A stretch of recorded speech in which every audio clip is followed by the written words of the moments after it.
comme un beau diable pour faire une bonne production musicale. Et aujourd'hui, c'est le meilleur.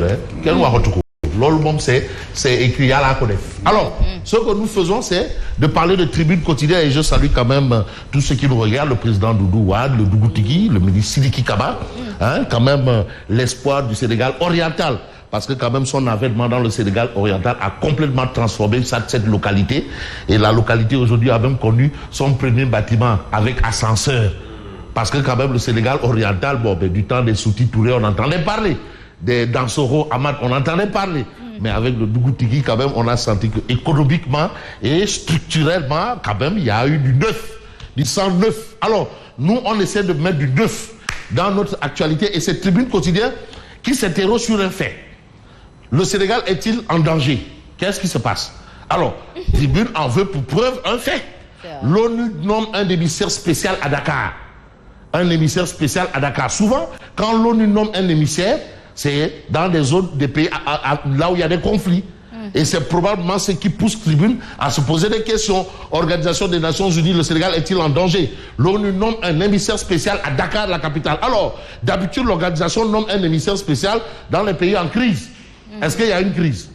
Bon, mais pourquoi l'ONU a nommé? Au nom de quoi ou pourquoi? Ça, c'est des questions qu'on pourrait probablement ou peut-être se poser. Et là, les spécialistes du droit international, de la politique et de la géopolitique et stratégie internationale vont peut-être lever le voile, un coin du voile sur ce fait. Et ce que fait Tribune, c'est de nous dire ce qu'il faut savoir de celui qui a été nommé justement. Il s'agit de qui? Ismaël Ould Cheikh Ahmed. Alors, on reste avec Tribune qui parle de construction sur la corniche. Et aujourd'hui, le président Diomaye met fin à la pagaille. Vous voyez un peu la corniche CDA. Alors, vous avez immeuble, hôtel, villa de luxe, pied dans l'eau. Akener. Pied dans l'eau. Descend.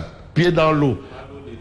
Non, pas l'eau des inondations. Là-bas, c'est tête dans l'eau. Et tête dans l'eau. Et vous savez, Descend, du temps du ministre Tiadolo, ministre de l'Environnement. Mais il combattait tellement ça. Il a combattu ça, cette histoire de pied dans l'eau. Mais borom dole, là pied dans l'eau, pousse comme des champignons. Mais Sonko avait promis qu'une fois au pouvoir, il allait tout raser.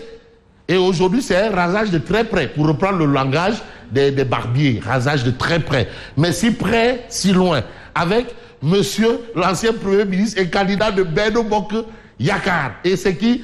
Amadouba. A-t-il abandonné ses militants? Non. Parce qu'on voit Amadouba nulle part. Apparemment, la tête de file de Benno, si on se réfère un peu à l'actualité, c'est Abdoumbo. Si on se réfère, c'est lui la tête de file de Benno aujourd'hui. C'est Abdoumbo. C'est lui la tête de... c'est le seul qui ose réagir.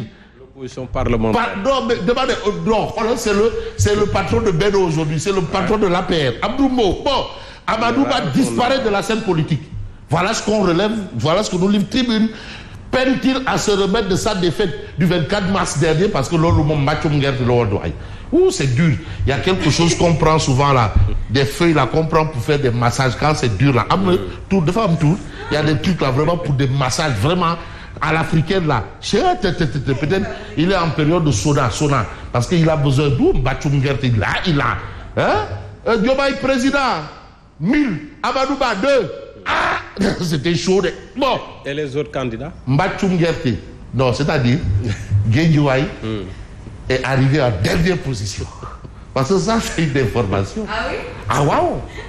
Guédiouaï. Parce que si on lance un avis de recherche pour les autres candidats et les autres. Mais non, mais c'est Amadouba Nagio, quand même, c'est lui qui était le porte-étendard du régime sortant. Voilà, c'est ça la particularité. Mais oui, mais c'est pas n'importe quoi. Et il était arrivé deuxième. Il est arrivé quand même. Il devrait assumer son rôle de chef de l'opposition. Non, il est arrivé quand même deuxième, malgré les Bachungerte, quand même. Permettez-moi d'ajouter quand même. Alors, quand même, bon. Quand même. Et tu sais la particularité. Mais on a eu une présidentielle où un candidat qui finalement a été rappelé à Dieu a terminé une campagne de façon difficile. Et le jour du vote même, il a été évacué. Mais il n'est pas arrivé dernier. Il n'est pas arrivé dernier. Attends, mais c'est quand même un mérite. C'est vrai. Il n'est pas arrivé dernier. C'est vrai. C'est vrai, mais il n'est pas arrivé dernier. C'est bon à souligner. Mais celui qui est arrivé derrière lui, là, quand même, il faut qu'on voit son cas. Mais c'est qui Bon, le candidat de... Mais vous êtes là pour nous informer, Fabrice. Et son cas est le cas de son directeur de campagne. Les candidats de Benno Bokk Yakaar ne n'assurent pas ses militants. De quoi a peur Amadou Ba? De quoi a peur Amadou Ba? C'est ça la question, les questions que soulève aujourd'hui Tribune. Mais Amadou Ba a peur de quoi? Il ne sait peut-être pas relever. Ou de qui? Il ne sait peut-être pas. Ou de qui ou de quoi? Qu'est-ce qui se passe? Pourquoi il a peur? S'il avait peur. Bon, nous on ne fait pas avec la peur au ventre parce qu'on va évoquer Besville le jour. Interdiction du cumul ministre-maire. Parce qu'il faut aussi amener le débat. Oui. Ah ouais, parce que tu as dit man, mais tu as dit tu vas faire maintenant. Tu as dit tu peux faire maintenant. Jusqu'au jour d'aujourd'hui, le ministre en charge de ce domaine n'a pas reçu de lettre de démission. Man, affaire bi dafa war a rek ubbi te ñàng tey buru bu tàng jër mais malheureusement ça traîne quoi. Bon, peut-être que les gens sont occupés à autre chose parce qu'on a des ministres verts actuellement et on a même des PM. Bon, le mois est bientôt fini. Parce qu'aussi ils vont toujours percevoir parce qu'on va virer. On vire toujours. Interdiction du cumul ministre-maire, le spectre du chômage. L'image est belle, Bon, la nécessité de légiférer sur la possibilité de retrouver son siège après cessation. Parce que ça aussi, c'est une réalité. À ce jour, le ministre des collectivités territoriales n'a reçu aucune lettre de démission. Il devrait. Bon, il va peut-être recevoir, mais peut-être c'est là. Parce qu'on nous a dit Jubalinti. Bon, de toutes les façons, on a ça. Et on va peut-être voir l'observateur, parce qu'il faut maintenant diagnostiquer. Nous sommes du temps du diagnostic, le diagnostic. On parle de communication.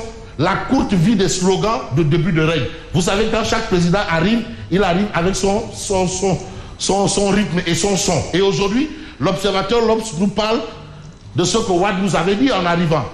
Wade a dit, il faut travailler. Baki a dit la partie avant le parti. Et Diomaye Djoubalti. Mais le problème, c'est que, est-ce que ça va? Les bonnes intentions, le clientélisme politique et les déviances, c'est ce qu'on a bien entendu à la une de l'observateur L'Obs. Mais Vox Populi affiche occupation du littoral dakarois. Diomaye et Sonko font arrêter toutes les constructions sur la corniche. Donc, ça aussi, c'est un autre fait. Mais ce que fait aussi Vox Populi, c'est de nous renseigner application des conclusions des assises nationales et recommandations de la CNRI. La société civile met le pouvoir de Diomaye au pied du mur. Et comme c'est au pied du mur qu'on reconnaît un bon maçon, on va voir le quotidien. Mais attention, vous avez les lundis de Madiambal. Diomaye TV5, un faux scandale. Alors, vous avez suspension des constructions sur le littoral. Attention, parce que ces gens-là ne se sont pas réveillés et ils sont allés construire comme ça. Atepa lâche une grosse pierre. Tout est stoppé par le président Faye. Mais l'État face à des risques de contentieux judiciaire. Ça aussi, c'est un autre fait. Mais ce que fait aussi Enquête Quotidienne, c'est de parler de lutte contre la cherté de la vie, la baisse du loyer, mais aussi et surtout ce qu'on peut retenir autour de tous ces sujets. Aujourd'hui, on retient que Diomaye fait face à un casse-tête. Ça, c'est ce que révèle bien entendu Enquête. Diomaye fait face à un casse-tête. Bon, on ne va pas mettre quand même la tête dans l'eau. Parce qu'on nous dit que Goro National a été inculpé. Dès qu'on parle de traque des biens mal acquis, on parle de l'argent de Dieu, on dit Goro. Mais aujourd'hui, jusqu'à preuve du contraire, on vous dit que l'OFNAC n'a pas épinglé Goro. Il n'y a rien qui prouve que Goro est un loubelcat. Il n'y a rien. Il n'y a rien. Et si on était allé vite en accusation, il n'y a rien. L'OFNAC n'a rapport OFNAC et ministre Mansour Faye. L'OFNAC n'a ni convoqué ni cité Mansour Faye. Il n'y a rien. Le DAGE du ministère Aliou Sow, cité par la Cour des comptes, a répondu au président de l'institution Mamadou Faye. Il est allé répondre. Et aujourd'hui, le rapport de l'OFNAC là, il n'y a rien. Mais tout sur peut-être cette actualité, faible représentation des femmes dans le gouvernement, entre indignation sélective, réveil tardif et silence opportuniste. Mais il faut voir ce point du point actuel, c'est-à-dire aujourd'hui. Mais pourquoi on n'a pas misé sur Anta Babacar Ngom? Alors, les femmes signataires de la déclaration de 250 personnalités avaient-elles soutenu Anta Babacar Ngom? C'est la question qu'on devrait se poser. Parce que c'était la seule femme candidate à la, bien entendu, présidentielle. Mais on va voir, Et puis peut-être pour terminer avec ce titre de l'As quotidien. Poursuite contre Macky Sall pour haute trahison. Hein? Un avocat de Sonko explore la piste. Poursuite contre Macky Sall. Pour haute trahison. Un avocat de Sonko explore la piste. Mais nous, on ne va pas faire une sortie de piste sans évoquer Odia. Djoubal Djoubanti, c'est aussi de venir au travail à l'heure parce que c'est aujourd'hui que les choses vont démarrer. Qui n'est pas à l'heure, rebus. Alors, mais également de quitter qui n'est pas à l'heure, rebus. Le tog mouidor, ça ne fonctionne plus du tout. Même en privé. Tout le monde au travail. Donc voilà, déjà, ça va démarrer aujourd'hui. Et ça me permet de rappeler un fait. À Pointage, ça me rappelle un fait, le président Eyadema, père, qui subit une grève des travailleurs, des fonctionnaires. Mais on lui demande de signer pour payer les